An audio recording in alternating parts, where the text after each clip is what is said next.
Hey Dad! Hi, love. I was just wondering if you could iron my trendy crop jacket for me. Of course. Now Dad, I have this burning question. It's not boys, is it? Oh, no Dad, it's about metals of course. Are irons really made of iron? Or is it all just a ploy? Well, so you just gave me a great idea. Why don't we focus this episode of Hashtag metals in our society on iron? I'm ready! Don't get too rowdy, sir, because I'll be keeping my eye on you. Oh Dad! So where are we going to go first, Dad? Well, our first port of call is to Tom, the builder. Oh! Hey there, Tom. Hey there, Doctor. What you up to? I'm just having my coffee break. Do you think you could spend a few moments telling us about iron? Well, what do you want to know, guys?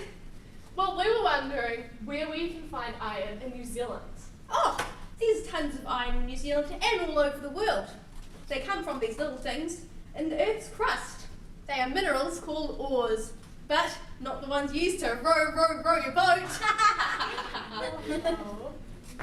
Well, in New Zealand, they're normally dug up from the ground.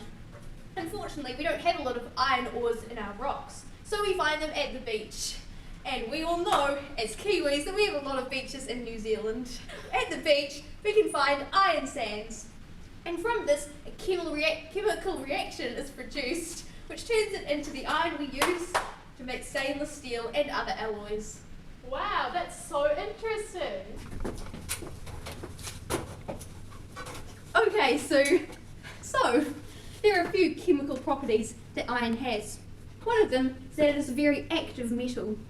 In damp air, it creates a chemical reaction with oxygen, which creates rust.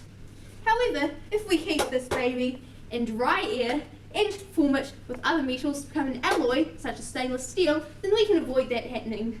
Come on. Nice. Now that we've got a chemical property out of the way, let's move on to physical. Now, as you can see, there's lots of stainless steel, which has iron in it, lying around the construction site. Now, if you're too heavy-footed, you might bend it out of the shape. And this is because iron is malleable. This means that it's able to be twisted and turned to make it into the shape we want. In this case, it's a very long rod. So be careful, don't be too heavy-footed soon. Alrighty. So there we go, a chemical property and a physical property and where it comes from.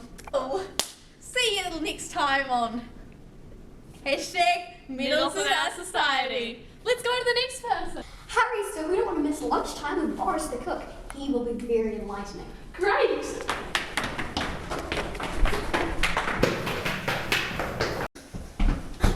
Oh, where's Boris? Right here. Hey, Boris. Hey, Boris. It looks delicious. Don't touch it up. Yeah, it is. Do you mind if Sue helps you out in the kitchen today? No, I don't mind at all. She's got some Cool. stuff to learn about iron. Oh, iron. Iron is great in the kitchen due to its heat conductivity. Cool. Iron is one of the most conductive metals. So, is everything in here made of iron? Actually, no. A lot of these things are stainless steel, which is an alloy made out of iron and a few other compounds. Wow.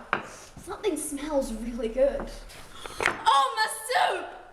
This reminds me, you want to take this to Diane? Sure. Here you go. Let's Thanks. go. See you, Boris.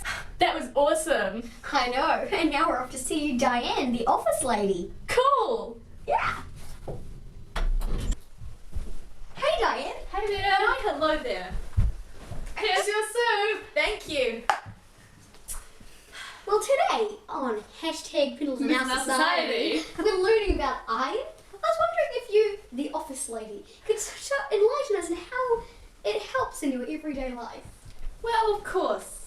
Number one is it's ductile, which is when a metal can be stretched into a long wire, which means my phone cord goes from over there to over here. Wow. That's right. Oh, is that a new necklace, Diane? It's beautiful. Why, thank you. That brings me to my second point. My necklace has luster, which means it's shiny. Number 3, electrical conductivity, which means I can keep tapping away my keyboard all day long. Is that because the iron helps to make the computer and stuff work? Exactly. Ah. Thank you, Sue. Thank you, Diane. You've been a great help. Cheers! And that concludes today's episode of Metals in Our Society. Today we looked at iron. What did we learn, Sue? Well, we learned about where it's found and how you can extract it, We also learned about the physical and chemical properties of iron and also the properties that link to our society. and the great advantages of having iron in our alloys. Wow, iron is actually pretty cool. Yeah, it is. See you next time on Metals in Our Society.